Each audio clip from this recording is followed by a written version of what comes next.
Good morning student. आज हम online class आपकी क्लास 8 हिंदी माध्यम सब्जेक्ट साइंस विषय विज्ञान लेसन 13 साउंड या ध्वनि पाठ 13 ध्वनि के बारे में पढ़ेंगे। बच्चों, लास्ट क्लास में मैंने आप लोगों को बल, दाब और बल के बारे में, घर्षण के बारे में बताया। आज ये भौतिक शास्त्र वाला भाग है, पाठ 13 ध्वनि, जिसका पहला टॉपिक है ध्वनि एवं महत्व। ध्वनि और इसके महत्व। किसी वस्तु द्वारा उत्पन्न आवाज को हम ध्वनि कहते हैं। जैसे अभी मेरी आवाज आप लोगों को सुनाई दे रही बच्चों, तो मैं ध्वनि उत्पन्न कर रहा हूं। किसी भी वस्तु के द्वारा उत्पन्न आवाज को हम ध्वनि कहते हैं। कंपन करती हुई मतलब हिलती हुई वस्तु, कंपन करती हुई वस्तु द्वारा उत्पन्न आवाज को हम ध्वनि कहते हैं। आप देखते हो कि किसी कमरे में हवा चल रही, कैलेंडर हिल रहा है, वो कैलेंडर हिल रहा है तो उसका कागज भी फड़ फड़ आवाज कर रहा है, तो वो भी ध्वनि कहलाता है। यानी किसी वस्तु द्वारा उत्पन्न आवाज को हम क्या कहेंगे बच्चों? ध्वनि। ध्वनि का महत्व क्या होता है? सबसे पहला महत्व तो आप खुद देख रहे हैं कि मेरा वीडियो आप सुन रहे हैं, तो आप ध्वनि के द्वारा किसी दूसरे व्यक्ति की आवाज को सुन सकते हैं। ध्वनि के द्वारा आप अपनी भावनाओं को, अपनी आवाज को दूसरे व्यक्ति तक पहुंचा सकते हैं। हम अपनी बातों को एक दूसरे को बता सकते हैं। ध्वनि के द्वारा हम दूसरे की बातों को भी सुन सकते हैं। ध्वनि के द्वारा हमें खतरे के बारे में पता चलता है। जब आप सड़क पे चल रहे हैं, गाड़ी हॉर्न मार रही है, आपको ध्वनि सुनाई दी, आप सड़क से किनारे हो गए, तो ध्वनि के द्वारा आप दुर्घटना से भी बच सकते हैं। सेकेंड टॉपिक है कंपन एवं वाद्य यंत्र। कंपन, जब कोई वस्तु अपने माध्य स्थिति से ऊपर नीचे गति करती है, ठीक है। यानी मान लिए ये एक ए वस्तु है, ये सीधी उसकी गति नीचे बी तक आने की, लेकिन जब ये वस्तु ऊपर नीचे या आगे पीछे गति करती है तो हम इसे कहते हैं कंपन। यानी किसी वस्तु द्वारा अपनी माध्य स्थिति में गति ना करके उसके ऊपर नीचे गति करना, आगे पीछे गति करने की क्रिया को हम कंपन कहते हैं। एवं वाद्य यंत्र, देखेंगे बच्चों वाद्य यंत्र क्या होता है। वाद्य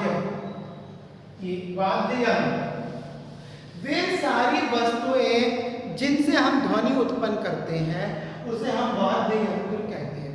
बच्चों, आपके बुक में वाद्य यंत्र हारमोनियम, तबला का चित्र दिया हुआ है, बांसुरी का चित्र दिया हुआ है, तो आपको किन्हीं 3 वाद्य यंत्रों का चित्र अपनी कॉपी पे बनाना है, ठीक है। तो वाद्य यंत्र क्या हुआ? जिस वस्तु से ध्वनि या आवाज उत्पन्न की जा सकती है उसे वाद्य यंत्र कहते हैं। तबला, ढोलक, बांसुरी, घंटी, ये सारी चीजें क्या होती हैं? वीणा वाद्य यंत्र। नेक्स्ट टॉपिक, मानव द्वारा उत्पन्न ध्वनि। जो हम आवाज कर रहे हैं बच्चों, हमारे गले से जो आवाज निकल रही है उसके बारे में तो देखेंगे। मानव में एक वाक् यंत्र होता है, वाक्य यंत्र,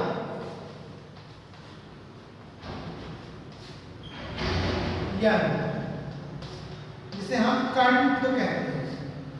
कंठ, ये हमारे श्वसन नली के पास होता है वाक्य यंत्र। तो मानव में एक वाक्य यंत्र होता है, ठीक है, जिसे हम कंठ कहते हैं, जो हमारे अंदर ध्वनि उत्पन्न करने का काम करता है। ये हमारे श्वास नाल के पास होता है बच्चों। इस पे आप हाथ रख कर इसके कंपन को आप महसूस भी कर सकते हो।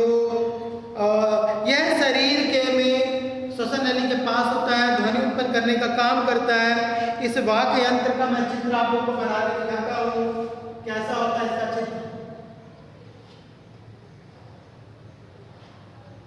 वाक्य यंत्र का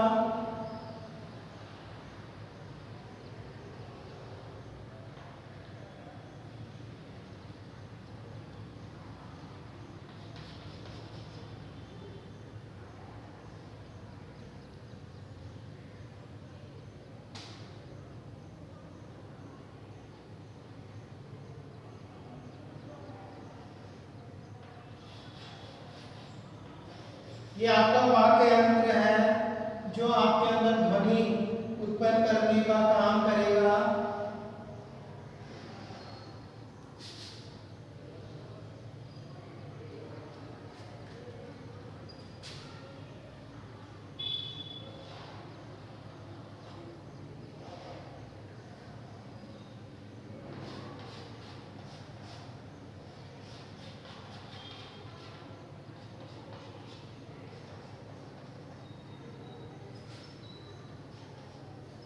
इस तरह से आपके कंठ के पास, कंठ होता है यहाँ पे श्वसन नली के पास, जिसको हम वाक्य यंत्र कहते हैं। ये ध्वनि उत्पन्न करने में आपकी मदद करता है।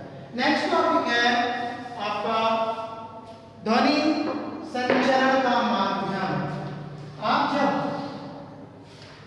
आवाज करते हैं तो ये आवाज आप तक पहुंचती है किस माध्यम द्वारा पहुंचती है? जैसे हमको एक स्थान से दूसरे स्थान पे जाना रहता है बच्चों, तो हम आने जाने के लिए अपने पैरों का यूज करते हैं। साइकिल, मोटरसाइकिल, बाइक, कार, बस, ट्रेन, एरोप्लेन आदि का उपयोग करते हैं, तो वो सारे माध्यम होते हैं। ठीक उसी प्रकार हमारी आवाज आपके तक पहुंच रही है, आपकी आवाज हमारे तक पहुंच रही है, जिसके लिए एक माध्यम की आवश्यकता होती है। उसी माध्यम के बारे में हम जानेंगे। ध्वनि का एक स्थान से दूसरे स्थान में तक पहुंचने की क्रिया को ध्वनि का संचरण कहते हैं। संचरण माने आना जाना।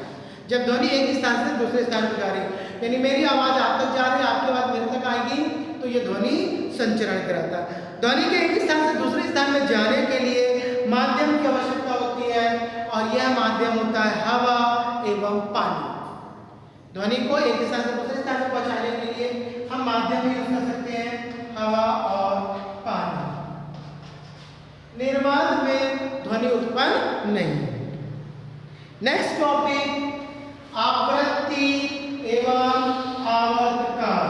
देखते हैं बच्चों आवृत्ति और आवर्तकाल क्या होता है। सबसे पहले हम जानेंगे आवृत्ति क्या होती है।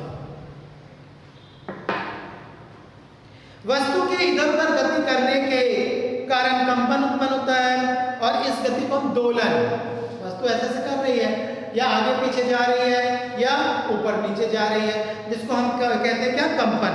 तो प्रति सेकंड यानी एक सेकंड में, ठीक है, एक सेकंड में दोलनों की संख्या को हम आवृत्ति कहते हैं। एक सेकंड में हुई दोलनों की कुल संख्या को हम आवृत्ति कहते हैं। आवृत्ति का मात्रा हर्ट्ज होता है, इसको HZ से प्रदर्शित करते हैं। आवृत्ति का मात्रा हर्ट्ज, जिसको हम HZ से प्रदर्शित करते हैं, ठीक है। फिर है आवर्तकाल। एक दोलन में लगे हुए समय को हम उसका आवर्तकाल कहते हैं। जितना समय लगेगा बच्चों वह उसका क्या होगा, आवर्तकाल होगा। नेक्स्ट टॉपिक है प्रबलता एवं मात्रा। क्या होता है प्रबलता? प्रबलता माने होता है स्पीड, गति। ध्वनि की प्रबलता ध्वनि में उत्पन्न होने वाले कंपनों के आयाम के वर्ग के समानुपाती होती है। ध्वनि की जो प्रबलता होती है वो किसी वस्तु में उत्पन्न कंपन के आयाम यानी गति के वर्ग के समानुपाती होती है। यदि आयाम 2 गुना है तो प्रबलता 4 गुनी हो जाएगी, वर्ग के समानुपाती है। इसलिए अगर आपका आयाम 2 गुना है, प्रबलता 4 गुना हो जाएगी। आयाम 4 है तो प्रबलता 4 चौको 16 गुना हो जाएगी। इसको हम डेसिबल से, प्रबलता को किससे प्रदर्शित करते हैं बेटा? प्रबलता को हम डेसिबल से, बल से प्रदर्शित करते हैं, और इसको हम इसका सूचक लिखते हैं डीबी, स्मॉल डी और कैपिटल बी, डीबी से प्रदर्शित करते हैं। तो आज की ऑनलाइन क्लास आपके यहाँ कंप्लीट हो रही है। मुझे उम्मीद है कि आपको समझ में आया होगा। इससे रिलेटेड क्वेश्चन रहेंगे, जैसे ध्वनि किसे कहते हैं, इसका महत्व बताइए, कंपन क्या है, वाद्य यंत्र का उदाहरण दीजिए, मानव द्वारा उत्पन्न ध्वनि कैसे कंठ से होती है वो बताना है, ध्वनि संचरण का माध्यम क्या है, तो हवा और पानी। आवृत्ति किसे कहते हैं? आवृत्ति का मात्रक हर्ट्ज है। आवर्त